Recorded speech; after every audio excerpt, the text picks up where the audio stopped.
Okay, good morning mga pamangkin. Tito Motetey here and another vlog tayo ngayon. Tayo naka-bike vlog. So right now, dito tayo sa Lasal, Dasma, the Lasal University Medical Center. For today, kimo ni Kaiser ngayon yung bunso ko. So, bumaba lang ako para bumili ng food. And alam naman ang karamihan na or lahat ng mga nakakaalala sa ano yung bunso ko is may cancer or may leukemia. So for today, chemo niya today.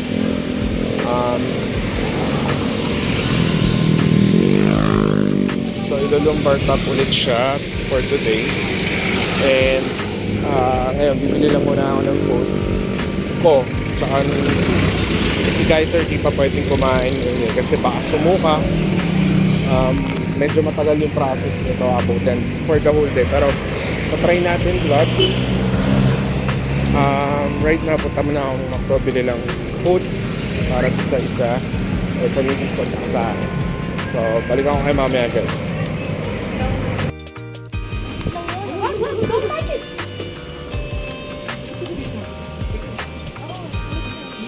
Para isa lang, may tour tayo. Kasi kung yung gumagano yung gilit na. Ayla, Carla, may malalim. Exercise sa'yo. Inhale. Dali. Okay, 1, 2, 3, go. Wait lang. Okay, sorry. Okay na. Okay na. Ang galing naman. Galing ah, tapang ah. Okay, wow. Yeah. Congrats. Yung tapping niya ngayon. Ang galing. Sama. Tara, tara. Mga very good. Kami makaka-uwi. Oh, very good.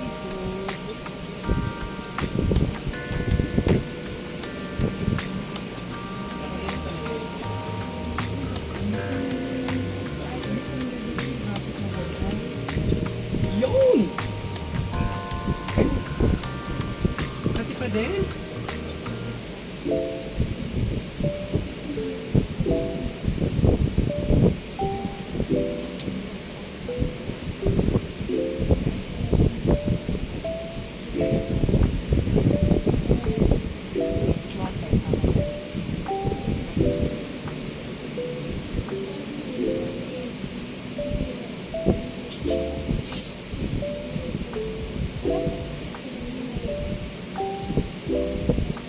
Pagka-practice ka lang ang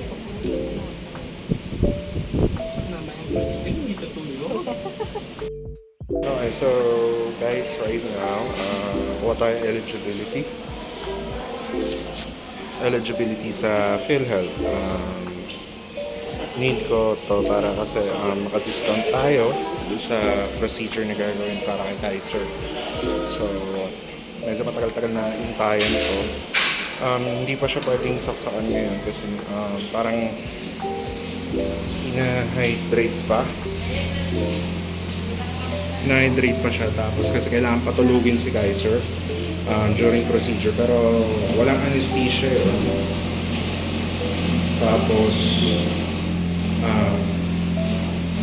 medyo ramdam niya pa rin kahit tulugin. Sabi niya masakit, tapos hindi siya pwedeng gumalaw ng like for 4 to 5 hours, kaya kailangan steady lang siya nakahiga. Okay, pasensya na, handheld ko lang yung cellphone ko ngayon. Medyo magulo yung video. Pero right now, punta tayo PhilHealth dito sa Lasal. What I eligibility. Kumbaga parang ito yung trabaho na I need to get eligibility for one patient. Tipong ganun.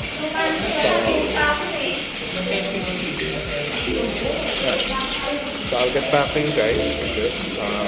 Stay tuned. So right now, kukuha tayo ng eligibility. Pero nakalagay na agad sa taas, claims, Baltic. wala pang eligibility tsaka benefits claims na agad. So ayan, dito tayo sa Lasal. Right now, ayan, pang ano tayo, 144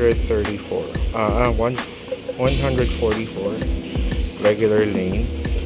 Wala na daw kasing PWD or what. So yun, so for the meantime, abang-abang tayo. Antay-antay lang tayo muna.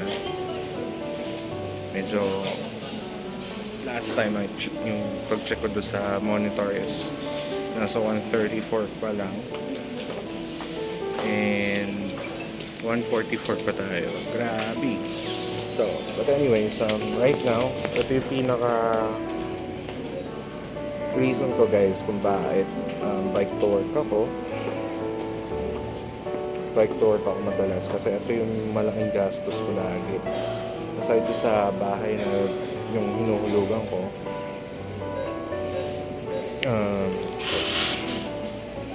eto, isa to. Kasi syempre yung gamot, yung babayaran dito. Usually, dapat inpatient pero kinakaya naman ng outpatient procedure. Especially yung lumbar top. Pero malaki pa rin yung gastusan. Kaya, shoutout sa PhilHealth. Napakaganda ng servisyo nyo. Malaking bagay para sa amin ito. Yung mga couples. And, shoutout na rin ako sa mga taong tumutulong sa amin. Especially sa laban namin para kay Kaiser. Again guys, maraming hindi nakakaalam pala na yung anak ko is may leukemia, may cancer yung anak ko. So nilalaban namin siya. And right now, chemo day niya, actually nasa remission na siya. Remission stage. Wala na siya doon sa parang critical stage pero we're not yet out of the woods. Kumbaga,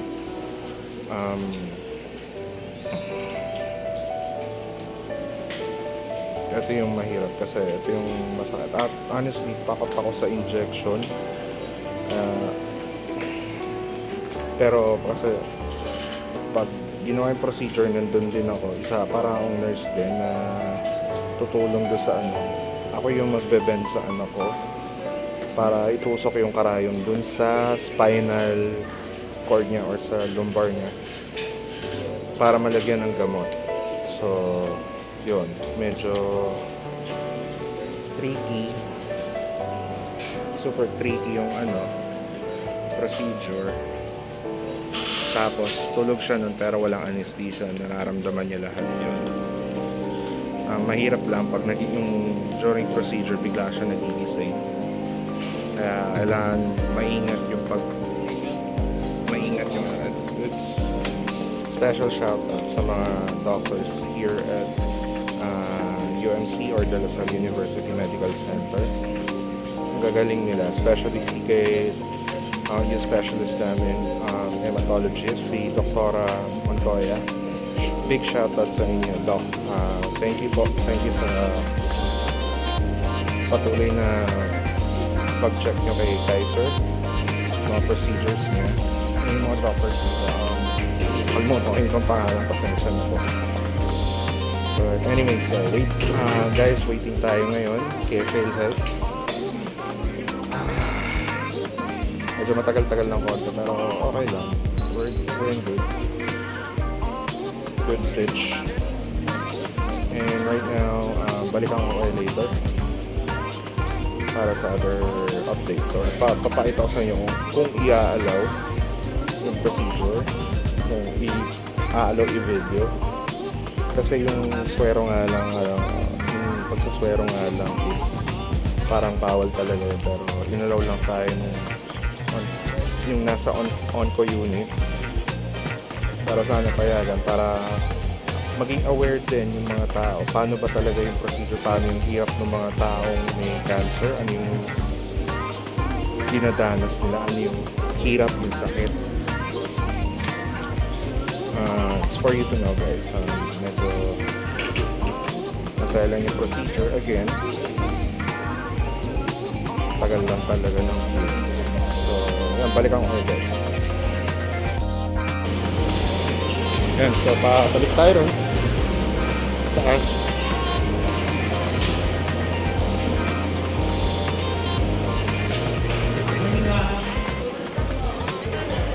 Ano tayo, eligibility.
Paano na tanggalin niya?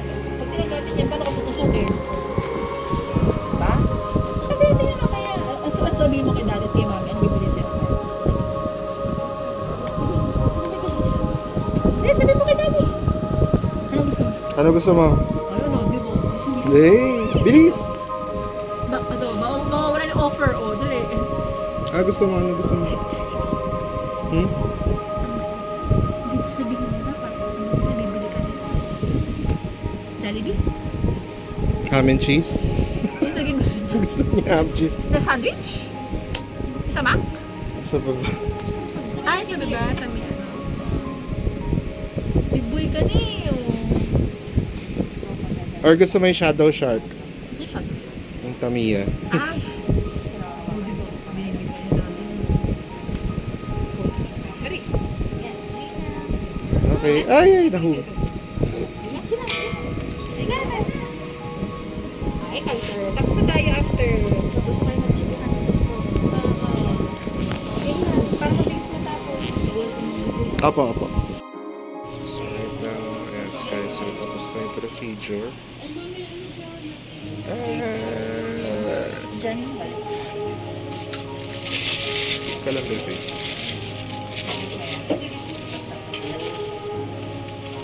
After, sabi. Okay na lang.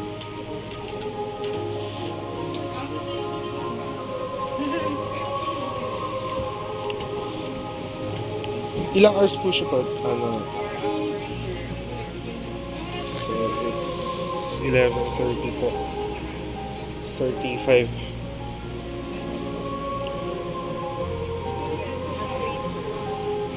Three o'clock po. Sige po. Thank you po, Doc. Pero, pag ano pa pa din siyang kumain po? Hindi po pwede.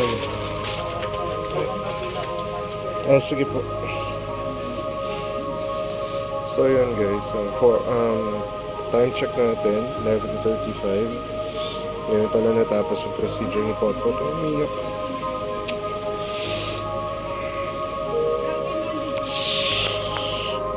Pot.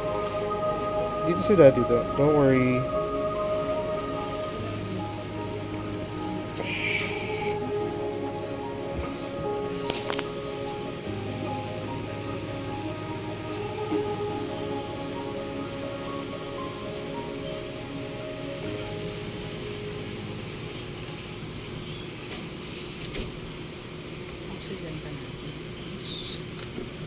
Sige po.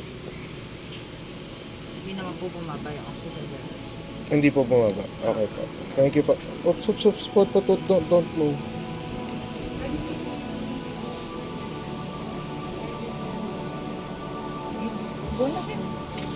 Thank you po, Doc. Thank you po.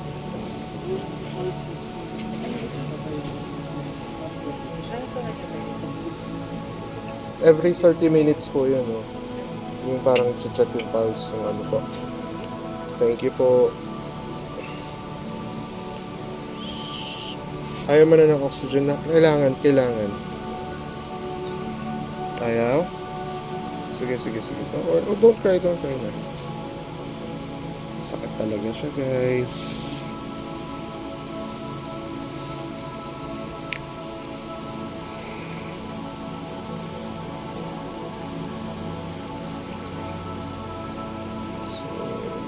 Yan, hindi siya pwedeng gumalaw for the next 4 hours. Hindi pa rin pwedeng kumain. So, wala pa siyang kain. Mamaya pa kain niya. Don't cry.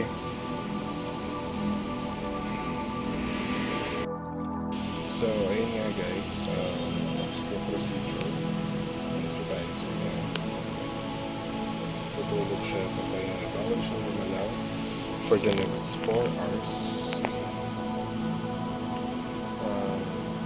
Tapos ang procedure niya 11:30 right now, 11:49 na. So again, hindi siya pwedeng lumalaw. Ayan. Hindi siya pwedeng lumalaw, guys. And as well as and medyo may effect pa yung if you see lalagas pa kasi po medyo bawal kasi yung videoan yung procedure kanina sa akin ng doctor kaya pinatay ko. Pero so far so good. Hindi ko lang talaga hindi ko rin tinignan kanina yung kasi syempre si tito niya takot sa karayom. Honestly, laki ng takot ko sa injection sa karayom. Tapatan mo na anong patalimog lang injection. Yun eh. So, kahit anong kutsilyo yan, harapin ko yan. Pero yung injection, atras tayo dyan. Ayan, napakatapang ng anak ko. So, ako seryoso. Ako yung pinamili ng ang loob sa nangyayari. Alam nyo lang guys, kung gaano kasakit, gaano kahirap to.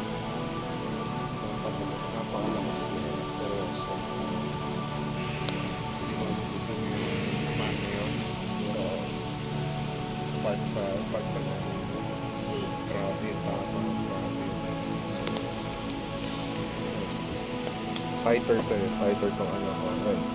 Yun yung naman yung sa mga pagka-fighter kasi laban, walang atrasan. Ganyan si tito nyo ng atrasan except injection. So, or na-apply na siya, babantayan ko. Hindi rin ako, hindi na ako alis dito. Si Mrs. bumabasa ulit. Dinala yung sample sa lab. Kasi may sample na kailangan i-check sa laboratory.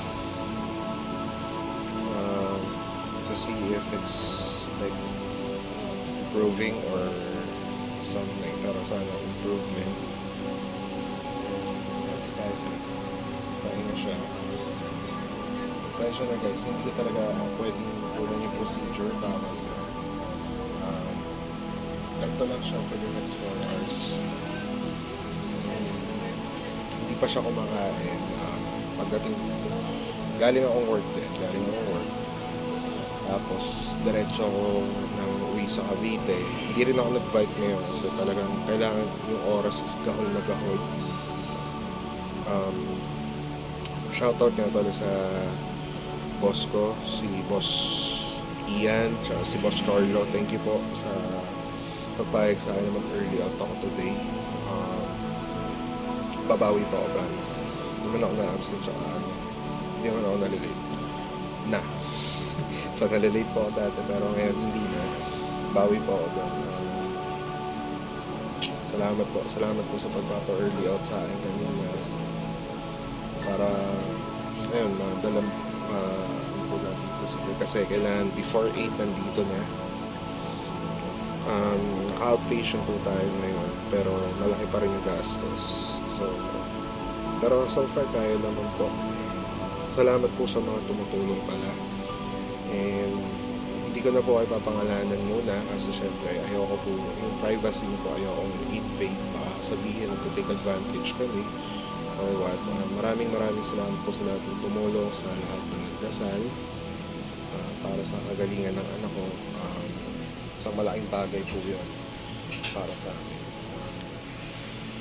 Right now, ito po, lumalaban siya. Laban lang na. And yun, so pantay tayo for the next 4 hours. So, walang kasi kung di ako natulog, wala pa akong tulog, pagod ako, walang ano yan.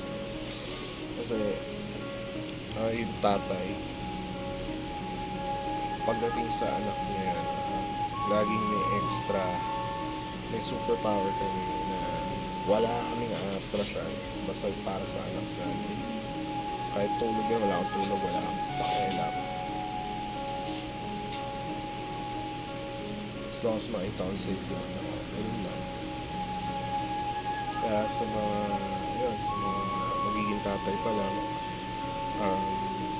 nararanasan nyo rin yan. Yung tipo pag nagkasakit yung anak nyo, wala kayong pakialam kung ano mangyari sa inyo as long as makikita nyo gumagaling yung anak nyo, safe sila, and sa maganda yung kalagayan nyo. Kumbaga, ano yan, ito yan, if it shows, parang, nakita ko lang ito sa post last time na board this train, your child will have a happy and healthy life, but in return, you'll die. So, ako, I'll grab the train anytime, and wala akong, no second, hindi na ako mag-iisip pa. Go. Ano yan. So, gano'n ang magulang. Hindi lang sa tatay, sa nanay din gano'n. So, lahat, kumbaga, ang isang magulang, walang hinangad kundi ang kagandahan ng buhay ng mga nila, yung kalusugan nila. Yun yung pinaka-importante sa amin, yung maging happy sila. Tapos pot guys. Sleeping po siya, mamaya pag nagising po siya, medyo kukulitin natin, interviewin natin siya mamaya. Pero so far, ayoko muna gusto ko magpahinga siya kasi kung pasensya na po, hindi ko talaga video kasi bawal. And yung sigaw niya kanina medyo ang sakit. Mas masakit pa yun sa parang operation na kung ano yung napakasakit nun. Kaya yung misis ko, hindi rin niya kaya makita yung lumabas siya. Ako lagi nandito kasi syempre kailangan yung isa na nandito. And yun,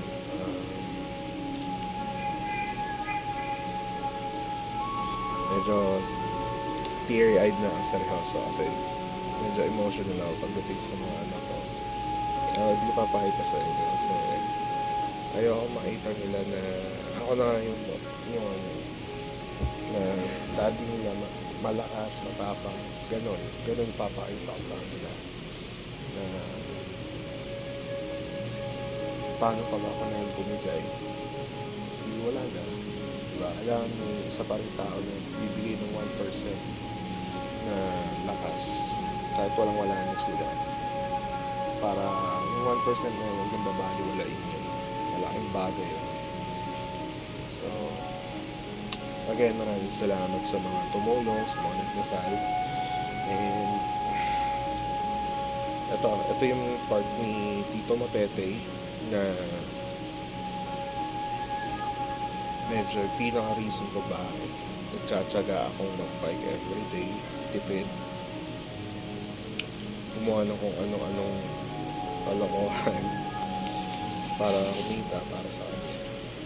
Kasi syempre mahal lang gamutan.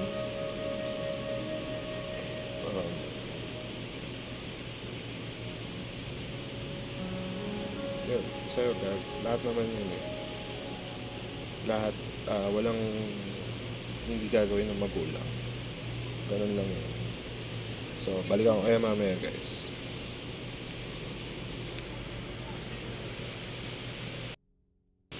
So, ayun nga. Ayun, gising na si Kaiser. Say hi, Kaiser. Ano gusto mo? Ham and cheese? Ilan? Dalawa? Dalawang ham and cheese? So, ayun. Right now, gising na si Kaiser. Pero hindi pa rin siya pwedeng tumayo. Kasi time check natin. Isang oras pa lang. So, may 3 oras pa siya na mag-stay. No? You want phone? Nanood ka? O rest ka muna na. Rest ka muna. No phones muna. Ha? You need to rest. Para mamaya, papunta natin sa SM Taas. Mapagpasyal tayo doon sa bibilan natin yung toy. Ha? O, don't cry na. Okay? Iyak pa siya. Iyak pa siya guys.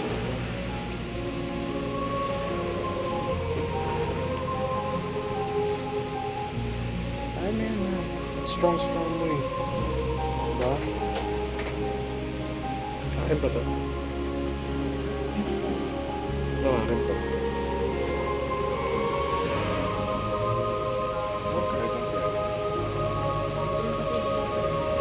Bibili na muna si daddy ng food mo, ha? I'll buy food. Ham and cheese? Ham and cheese? Say ham and cheese. Kilo pa. Groggy pa siya. So ayun, bibilang ko muna ng pagkain to para pag pwede na kumain ka.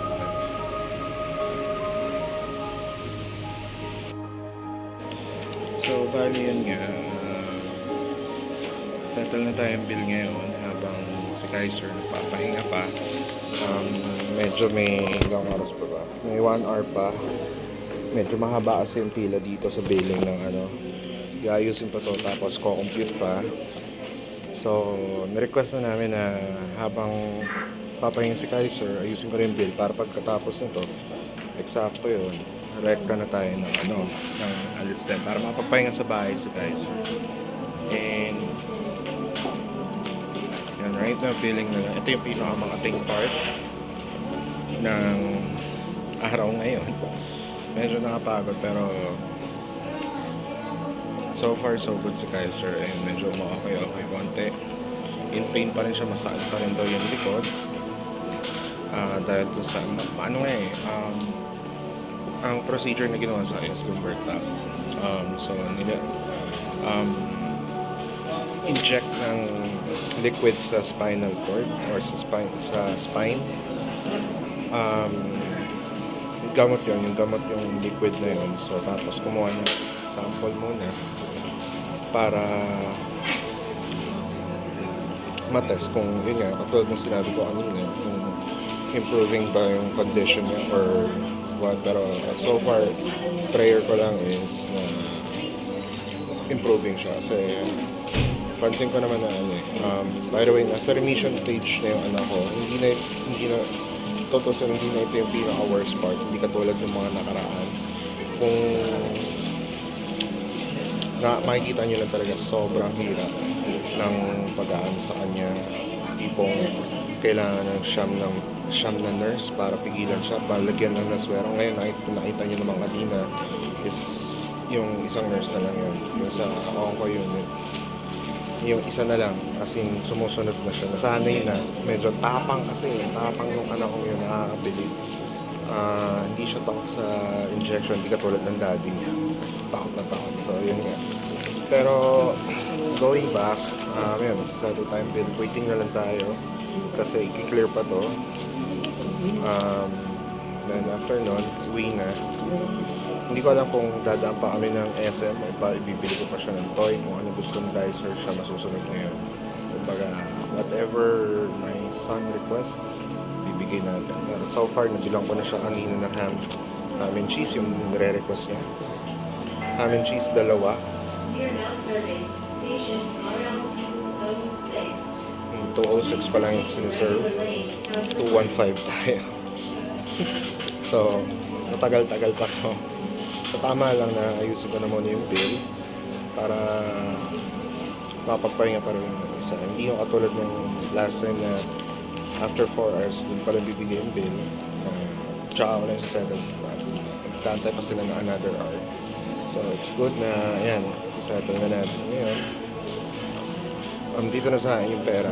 And again, sa mga tumulong po, maraming salamat. Hindi ko po kayo papangalanan dito sa video na to. Pero personal po akong magpe-message sa inyo. Again, we owe you. Me and my family owes you a lot. Buhay po ng anak ko yung nakasalalay ito. And papasalamat po ako. So far nakakatuwa kasi yung mga pinost kong pictures kanina sa Facebook is maraming nag-like and nag-comment na prayers. Thank you guys. Thank you very much. Pero it's not yet done. May mga sessions pa na ganito. And as far as I know, baka meron pa rin bone marrow aspiration pang gagawin kay Kaiser. Yung masakit talagang kailangan siyang i-admit. Inpatient stay yon mga 2 to 3 days. Tipong ganun. So, ayoko lang na syempre nakakasakit sa ulo yun. Ganong stay. Pero maraming salamat po ulit sa mga tumulong, sa mga nagdasal, sa sumali sa mga paraffle namin, raffle for a cause. Maraming salamat po. And sana wag po kayo magsawa na tumulong ulit sa mga hindi lang po sa amin, pati sa mga nangangailangan pa. Alam naman po natin na yung pagtulong sa kapwa ay hindi nakakasama. Instead, nakakaganda po yan and in the end, sa inyo rin po yung balik niya. Ang ganda ng balik po sa inyo. Maraming salamat po ulit. And for now, dito na muna si Tito Matete. Medyo puyat. Ilang oras na ba akong gising? Honestly, kasi kahapon nagising ako mga like alas 12 and alas 2 lang. Parang 24 hours na akong gising. Pero okay lang. Wala akong hindi ko iniinda tong pagod ko. As long as yung anak ko is maging okay. So, for now, yun na lang po muna. Maraming salamat ulit sa panonood. And again, please like this video, share, subscribe, and supportahan niyo po para sa magandang cause naman po yung pupuntahan nitong na to. Maraming salamat po ulit. God bless and Tito Matete here. Mga pamangkin. Peace.